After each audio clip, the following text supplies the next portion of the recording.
Hello दोस्तों, मैं हूं आपकी दोस्त ललिता। कैसे हो आप सभी? उम्मीद करती हूं आप सभी अच्छे होंगे। आज की स्टोरी बहुत ही अच्छी मोटिवेशनल स्टोरी है। तो चलिए बिना देर के ये कहानी शुरू करते हैं। दोस्तों, गर्मी की छुट्टियों में दादाजी के पास घूमने आया संजय उछलते कूदते दादाजी के पास पहुंचा और बड़े गर्व से बोला कि दादाजी, जब मैं बड़ा हो जाऊंगा तब मैं एक सफल आदमी बनूंगा। क्या आप सफल होने के कुछ उपाय बता सकते हैं? दादाजी हाँ में सर हिला दिया और बिना कुछ कहे लड़के का हाथ पकड़ा और उसे करीब की पौधशाला में ले गए। वहां जाकर दादाजी ने 2 छोटे छोटे पौधे खरीदे और घर वापस आ गए। वापस आकर उन्होंने एक पौधा घर के बाहर लगा दिया और दूसरा पौधा गमले में लगाकर घर के अंदर रख दिया। अब आपको क्या लगता है कि इन दोनों पौधों में से भविष्य में कौन सा पौधा अधिक सफल होगा? दादाजी ने लड़के से पूछा।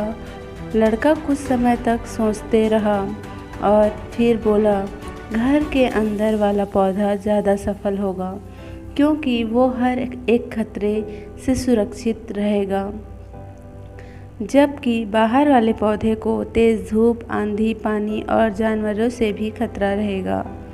दादाजी बोले, चलो देखते हैं आगे क्या होता है, और वह अखबार उठाकर पढ़ने लगे। दादाजी दोनों पौधों पर ज़्यादा ध्यान देते रहे और समय बीतता गया।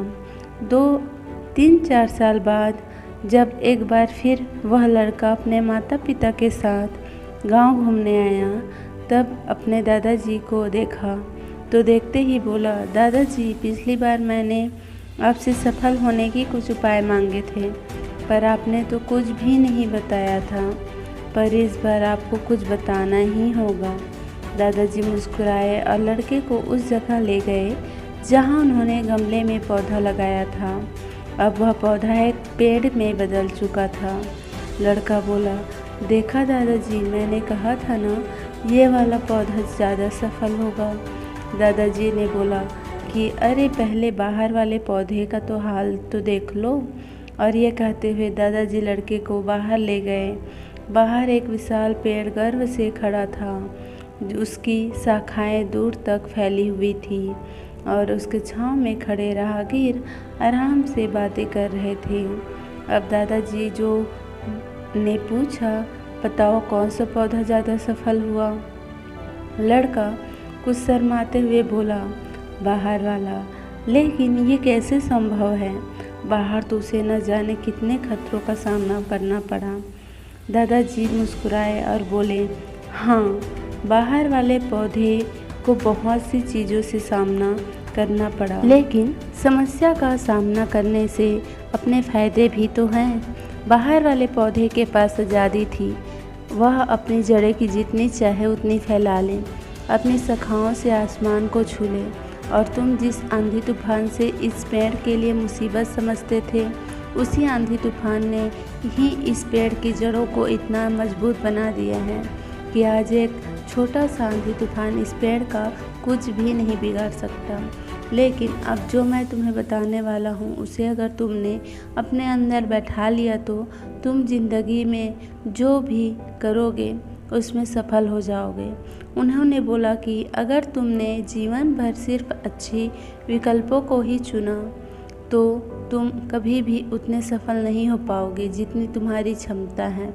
लेकिन अगर तुम तमाम खतरों के बावजूद इस दुनिया का सामना करने के लिए तैयार हो तो तुम्हारे लिए कोई भी लक्ष्य हासिल करना असंभव नहीं है। संजय ने लंबी सांस ली और उस पेड़ की तरफ देखने लगा। वह दादाजी की बातों को समझ चुका था। आज उसे सफलता का एक बहुत ही बड़ा सबक मिल चुका था कि जीवन में हम जिन रुकावटों को जितना बड़ा शत्रु समझते हैं, वही हमें मजबूत और जीवन में बहुत ज़्यादा सफल बनाती है। दोस्तों, आपको कहानी कैसे लगी हमें कमेंट्स करके ज़रूर बताएं और ऐसे ही कहानी सुनने के लिए हमारे चैनल को लाइक, शेयर, सब्सक्राइब ज़रूर करें। धन्यवाद। राधे राधे।